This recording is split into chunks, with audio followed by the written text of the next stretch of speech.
I'm Travis, this is Sam, and this is a Korean sedan engineered by a man named Albert. Also, it's raining.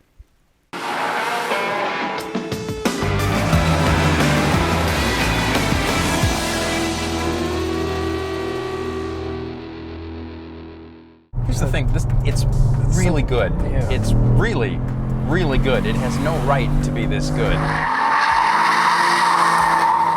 I don't know why it ended up as good as this. I mean, everybody says, oh, Albert Bierman, M Division engineer, he was in charge of it. Great. So, no one's buying a car because it was engineered by a man named Albert. But he came from BMW, and this has better steering than pretty much every BMW I've driven in the last year. There's no reason for it to be this good. My problem is, this isn't aspirational. Nobody sits at home, no 19-year-old sits at home and goes, man, when I grow up, I'm just gonna buy that Kia, the one that looks like an Audi, but also kind of like an Optima. That's totally Are you kidding for me. Have you seen like Fortes going around with KDM badges on them? Is that a thing? Korean domestic market, man. Did I miss this? Yeah, this is real. Really? People like these cars. Does it matter that it looks like a giant fish?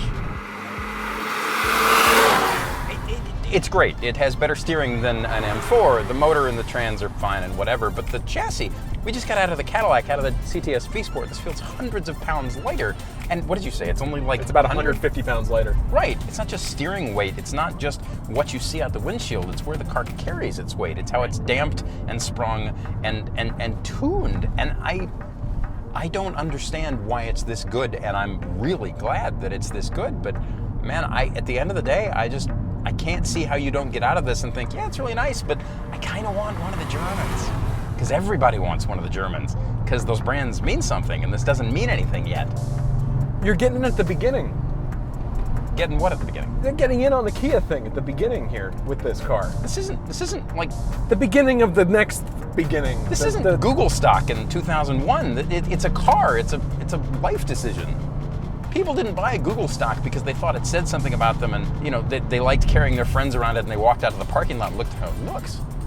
I think this car looks good, and I think it drives great, and I would buy one. All right, so you really like it. Here's the real question. It's $50,000. They start at 39 grand, and if you put anything on them, they get expensive. You're paying $50,000 for a Kia that looks like a fish. You want to go there? You're paying $50,000 for an executive saloon engineered by a man named Albert. The thing about this car is that it's not necessarily the best in any one metric, but that makes it better. It doesn't have the most power, right? It probably doesn't have the highest G-loads that you can hold in a corner. It doesn't have the shortest braking distances, but it doesn't matter if it doesn't have those actual numbers behind it, because what matters is how it feels when you're going and driving it. And the way that it feels while you're driving it is a cohesive experience, and that's something that you don't see nowadays. Why can't a 3 Series have steering like this? Look at this, this is fun. It's compliant, and you go over curbs or through giant puddles and the car just kind of skates sideways. It's soft, but it's sharp at the same time. I want to yank the motor and trans out and put in literally anything else, but I'm speechless.